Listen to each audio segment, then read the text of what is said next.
ರಾಜ್ಯದ ಅತಿದೊಡ್ಡ ಶೈಕ್ಷಣಿಕ ಮೇಳಗಳಲ್ಲೊಂದಾಗಿರುವಂತಹ ವಿದ್ಯಾಪೀಠ 8ನೇ ಆವೃತ್ತಿ ಭರ್ಜರಿಯಾಗಿ 2ನೇ ದಿನ ಕೂಡ ರೆಸ್ಪಾನ್ಸ್ ಅನ್ನು ಪಡೆದುಕೊಳ್ಳುತ್ತಾ ಇದೆ. 120ಕ್ಕೂ ಹೆಚ್ಚು ಇನ್ಸ್ಟಿಟ್ಯೂಷನ್ಗಳಿಂದ ಎಕ್ಸ್ಪರ್ಟ್ಸ್ ಇದ್ದಾರೆ.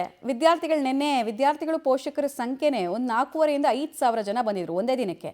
ಇವತ್ತು 2ನೇ ದಿನ ಫೈನಲ್ ಡೇ. ಹೀಗಾಗಿ ಇನ್ನಷ್ಟು ದೊಡ್ಡ ರೆಸ್ಪಾನ್ಸ್ ಬರುವಂತಹ ನಿರೀಕ್ಷೆ ಇದೆ. ವೀಕೆಂಡ್ ಆಗಿರೋದ್ರಿಂದ ಫ್ಯಾಮಿಲಿ ಸಮೇತ ವಿದ್ಯಾರ್ಥಿಗಳು ಬರ್ತಾ ಇದ್ದಾರೆ. ತಾವು ಬಯಸಿರುವಂತಹ ಕೋರ್ಸ್ಗಳ ಬಗ್ಗೆ ಮಾಹಿತಿಯನ್ನು ಅಲ್ಲೇ ಪಡ್ಕೊಳ್ತಾ ಇದ್ದಾರೆ. ಕೆಲವರೆಲ್ಲ ಸ್ಪಾಟ್ ಅಡ್ಮಿಷನ್ಸನ್ನು ಮಾಡ್ಕೊಳ್ತಾ ಇದ್ದಾರೆ. PUC ನಂತರ ಏನು ಮಾಡಬೇಕು, ಡಿಗ್ರಿ ಆದಮೇಲೆ ಏನು ಮಾಡಬೇಕು, ಪ್ರೊಫೆಷ್ನಲ್ ಕೋರ್ಸ್ ಎಷ್ಟು, ನಾನ್ ಪ್ರೊಫೆಷ್ನಲ್ ಕೋರ್ಸ್ ಎಷ್ಟು, ಆಮೇಲೆ ಜರ್ನಲಿಸಮು, ಫಾರೆನ್ಸಿಕ್ ಸೈನ್ಸಿಗೆ ಸಂಬಂಧಪಟ್ಟಂತೆ, AI ಟೆಕ್ನಾಲಜಿಗೆ ಸಂಬಂಧಪಟ್ಟಂತೆ ಯಾವ ಇನ್ಸ್ಟಿಟ್ಯೂಷನ್ ಏನು ಆಫರ್ ಮಾಡ್ತಿದೆ, ಯಾವುದು ಬೆಸ್ಟು ಅದನ್ನೆಲ್ಲ ನೋಡ್ತಾ ಇದ್ದಾರೆ. ಆಮೇಲೆ ಕೆಲ ಲಕ್ಕಿ ವಿನ್ನರ್ಸ್ ನಿನ್ನೆ ಒಂದು 6 ಬೈಸೈಕಲ್ ಎಲ್ಲ ಪಡ್ಕೊಂಡ್ರು, ಲ್ಯಾಪ್ಟಾಪನ್ನು ಕೆಲವ್ರಿಗೆ ಎತ್ಕೊಂಡ್ರು. ಇವತ್ತು ಅವಕಾಶ ಇದೆ, ಗಂಟೆಗೊಂದ್ಸಲ ಈ ಅವಕಾಶ ನಿಮ್ಮದಾಗ್ಬೋದು. ಆಮೇಲೆ ಇಷ್ಟೆಲ್ಲ ಫೆಸಿಲಿಟಿ ಇದ್ಮೇಲೆ ಎಂಟ್ರಿ ಫೀಸ್ ಏನಾದರೂ ಕೊಡಬೇಕಾ ಅಂತ ನೀವು ಕೇಳಿದರೆ ಯಾವುದೇ ಎಂಟ್ರಿ ಫೀಸ್ ಇಲ್ಲ.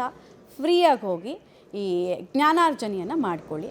ಆಮೇಲೆ ಸೆಮಿನಾರ್ಸನ್ನು ಕಂಡಕ್ಟ್ ಮಾಡಲಾಗ್ತಾ ಇದೆ. ಹ್ಯಾಂಡ್ ರೈಟಿಂಗ್ ವಿಚಾರದಲ್ಲಿರ್ಬೋದು, ಮತ್ತು ಯಾವ ಕೋರ್ಸಿಗೆ ನೆಕ್ಸ್ಟ್ ಒಂದು 10-20 ಇಯರ್ಸು ಇಂಡಿಯಾದಲ್ಲಿ ಸ್ಕೋಪ್ ಇದೆ, ಫಾರಿನಲ್ಲಿ ಯಾವ ವಿಚಾರಗಳ ಮೇಲೆ ಡಿಪೆಂಡೆನ್ಸಿ ಜಾಸ್ತಿ ಇದೆ ಎಲ್ಲ ನೋಡ್ತಾರೆ. ಲೆಟರ್ಸ್ ಅಂತ ಹೇಳಿದ್ರು, but let me give the right answer. ಸಮರ್ಥೋ 10 ರಿಂದ 15 ಪದಗಳನ್ನು ಬರೆಯಕ್ಕೆ ಸಾಧ್ಯವಿದೆ ಸಾರ್ ಅಂತ ಹೇಳ್ದ.